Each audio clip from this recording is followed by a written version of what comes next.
Halo sahabat UMKM Indonesia. Pada kesempatan ini saya akan melanjutkan lagi pembahasan mengenai KBLI. Ya, jadi untuk mendirikan usaha juga Anda harus menentukan KBLI usaha Anda. Nah, apa sih yang dimaksud KBLI? KBLI itu adalah singkatan dari Klasifikasi Baku Lapangan Usaha Indonesia. Jadi ini merupakan sistem klasifikasi yang digunakan untuk mengelompokkan berbagai kegiatan yang ada. Nah, jadi Anda harus menentukan dulu bisnis Anda masuk dalam KBLI yang mana, ya.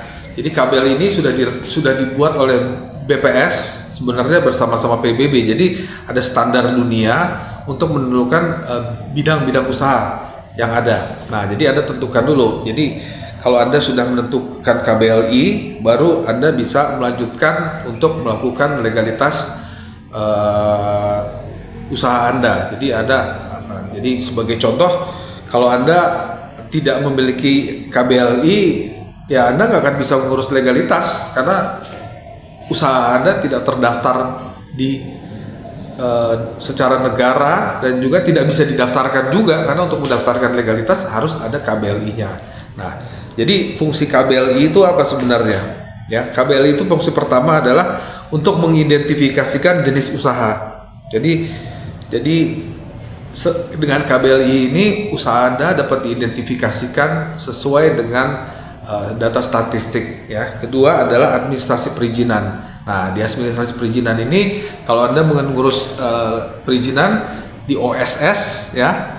Di OSS Anda harus memilih KBLI yang ada di dalam daftarnya. Nah, tapi sebenarnya ini mengacu ke kalau Anda bikin PT. Nah, makanya notaris itu akan menanyakan juga KBLI usaha Anda apa.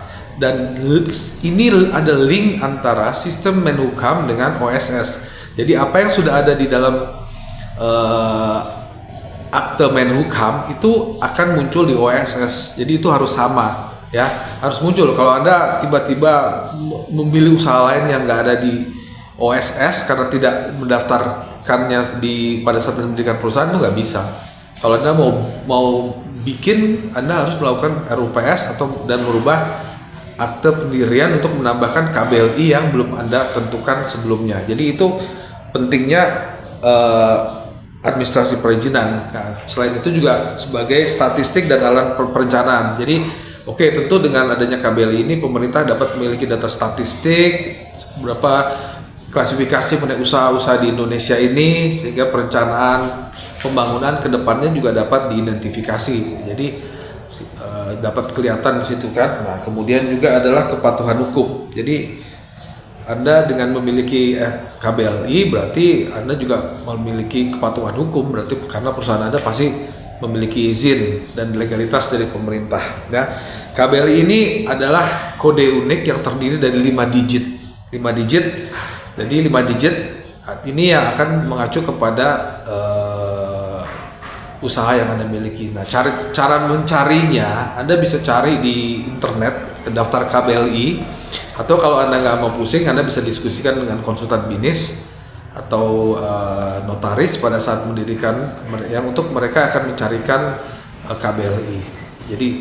Jadi sebenarnya sekarang ini kalau Anda hanya harus fokus aja, ada usaha apa Anda, ya 1, 2 sampai 5 KBLI itu aja yang harus Anda pilih. Jadi nggak bisa lagi seperti zaman dulu, orang bikin akte bisa bidang usahanya dari pabrikasi sampai tambal ban bikin diisi, sehingga daftar bidang usahanya begitu banyak. Tapi sekarang tidak bisa, karena kalau begitu kita mendaftarkan izin usaha yang berbasis resiko, nah itu Anda harus memenuhi komitmen-komitmennya lagi dalam itu. Jadi untuk saran saya, Anda tentukan dulu, diskusikan KBLI, kode bisnis yang akan Anda pergunakan di usaha Anda ini, ya. Jadi di KBLI ini sekarang sudah ada sekitar 1.790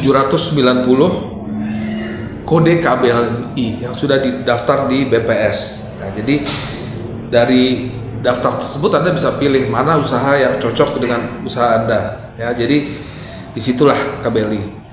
Oke, jadi saya kembali lagi, memilih KBLI itu adalah penting saat Anda mendaftarkan usaha, karena KBLI itu menentukan jenis usaha yang Anda perlukan, kualifikasi resiko usaha, kewajiban administrasinya juga, ya. Jadi Caranya bagaimana? Ya, Anda harus pertama, kalau Anda menentukan KBLI, Anda melakukan identifikasi dulu kegiatan usaha apa, kegiatan usaha utama Anda apa, kemudian kegiatan utama tambahannya apa. Itu harus tentukan.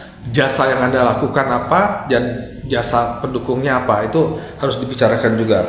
Nah, kemudian Anda bisa cari kode KBLI yang sudah tadi Anda, kegiatan usaha yang Anda akan pergunakan, dan itu kemudian Anda akan mendapatkan namanya di KBLI ya. Terus kemudian Anda penting juga mengecek di deskripsi KBLI ya, apakah itu sesuai dengan usaha Anda, apakah memang Anda sudah paham, karena nanti persyaratan dan resiko bisnis OSS-nya akan mengacu di situ ya. Jadi Anda bisa memilih sampai dengan 5 KBLI saya sarankan untuk di akte pendirian Anda. Tapi yang akan didaftarkan sebagai legalitas perizinan mungkin hanya satu yang harus Anda penuhi.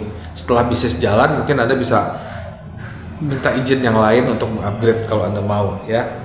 Jadi contohnya mungkin kalau Anda bikin toko online yang menjual pakaian, juga Anda membuat website untuk klien. Nah, berarti Anda harus memilih KBLI 47911 perdagangan berlalu eceran. Nah, ini untuk melakukan penjualan pakaian Anda, dan juga KBLI 62010 untuk aktivitas programan komputer yang Anda bikin website kepada klien Anda. Nah, itu adalah contoh penentuan KBLI yang harus Anda miliki ya. Jadi Anda harus memilih KBLI dulu sebelum mulai